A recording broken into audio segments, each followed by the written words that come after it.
In the span of a few weeks, NASCAR lost two of its champions, first Kyle Busch, gone at 41. Now Ned Jarrett, dead at 93. One was in the middle of his story. The other had lived every chapter of his completely on his own terms. Two-time Cup champion, Hall of Famer, the voice of a generation. Gentleman Ned is gone. Ned Jarrett was born on October 12, 1932, near Newton, North Carolina, into a family that worked a farm and a sawmill. There was nothing about his upbringing that pointed toward motorsport. No racing pedigree, no wealthy sponsors, no family connections to the sport. Just a young man from rural North Carolina who heard that a new track was opening nearby, decided he wanted to race on it. When Hickory Speedway held its first event in 1953, Jarrett was on the grid, and from that very first race, everything changed. As he later described it, "I played a little basketball and baseball in high school and thought I had some athletic ability. When they opened the speedway, I ran the first race they ever run there. I was hooked." Racing, at that point, was barely more than a hobby. Jarrett was working, running his family's operations, competing on weekends wherever he could. He won back-to-back Sportsman Series championships in 1957 and 1958, finishing second to Ralph Earnhardt the year before, and began thinking seriously about moving up to Grand National Series. But no car owner came calling. No sponsorship materialized. So Jarrett engineered one of the boldest moves in early NASCAR history entirely on his own. There was a 1957 Ford for sale in his hometown. The price was $2,000. Jarrett didn't have $2,000 in his account, but he had a plan. He wrote a check for the car after the bank closed on a Friday afternoon, knowing it couldn't clear until Monday at the earliest. Then immediately entered two back-to-back races that same weekend. His own words: "There was a 100-mile race, pays $950 to win Friday night at Myrtle Beach.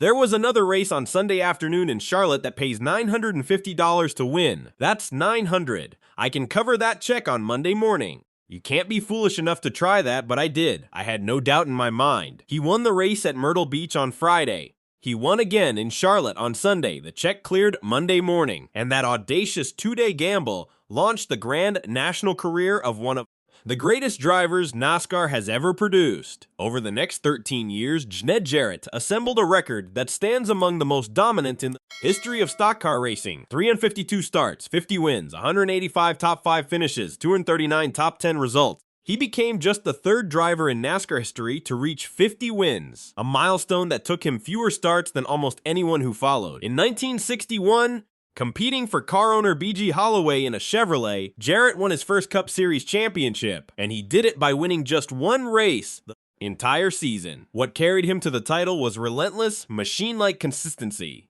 He finished in the top 5 in 23 of his 46 starts, outpointing Rex White, the defending champion, for the title. By 1964, driving for owner Bondi Long, Jarrett was at the absolute peak of his ability behind the wheel. He won a career-best 15 races across 59 starts that season. It still wasn't enough. Richard Petty held him off for the championship, but 1965, the season that followed, became the defining chapter of Ned Jarrett's driving career, and one of the most statistically extraordinary seasons any NASCAR champion has ever produced. He entered 54 races. He won 13 of them. He finished in the top 5 in 42 of those starts. He won the Southern 500 at Darlington Raceway, one of the most grueling races on the NASCAR calendar, by a margin of 14 laps. That record still stands today as the largest margin of victory in NASCAR Cup Series history. And given how the modern era of racing operates, it will almost certainly never be broken. What makes the 1965 championship even more remarkable is what Jarrett was dealing with physically. Midway through the season, he crashed at Greenville-Pickens Speedway in South Carolina and broke his back. Most drivers would have shut the season down. Jarrett did not. He recovered, returned to the car, and finished the championship by more than 3,000 points over second-place Dick Hutcherson. Then, at just 34 years old, with the title still fresh in his hands, Ned Jarrett walked away from driving entirely. Ford Motor Company had temporarily withdrawn its manufacturer support from NASCAR heading into 1966, and combined with the physical toll of the back injury, Jarrett made the decision to retire. He remains to this day the only reigning champion in NASCAR history to voluntarily retire the following season. In 1998, he was officially recognized as one of NASCAR 50 greatest drivers. His 43 victories in Ford machinery lead all Ford drivers in Cup Series history, ahead of Bill Elliott, ahead of Mark Martin, a record that remains untouched decades later. For an entire generation of NASCAR fans, those who grew up watching the sport explode onto national television in the 1980s and 1990s, Ned Jarrett was not primarily known as the man with 2 championships. He was the calm, authoritative, deeply knowledgeable voice in the broadcast booth. And no moment in that second career came anywhere close to what unfolded on the final lap of the 1993 Daytona 500. Jarrett was in the CBS booth that afternoon. His son, Dale Jarrett, was leading the race. Hunting him down on the final lap was Dale Earnhardt, at that point a 5-time Cup Series champion and the most feared closer in the sport. As the 2 cars came through turn 4, something shifted in Ned Jarrett. The broadcaster disappeared. The father took over. On live national television, in front of millions of viewers, he let go of all professional distance. "Come on, Dale, go baby, go. Don't let him get to the inside of you coming around this turn. Here he comes, Earnhardt. It's the Dale and Dale show as they come off of turn 4. You know who I'm pulling for. It's Dale Jarrett. Bring her to the inside, Dale. Don't let him get down there. He's gonna make it. Dale Jarrett's gonna win the Daytona 500. All right." Dale Jarrett held off Earnhardt. The call became one of the most replayed moments in American sports broadcasting history. Not just NASCAR history, but the history of sports on television. It was raw, it was real, and it was completely unscripted. 3 years later, in 1996, Ned was behind the microphone again when Dale won the Daytona 500 a second time. And when Dale Jarrett won the Cup Series championship in 1999, the Jarretts became only the second father-son combination in NASCAR history to each capture the Premier Series title, joining Lee and Richard Petty.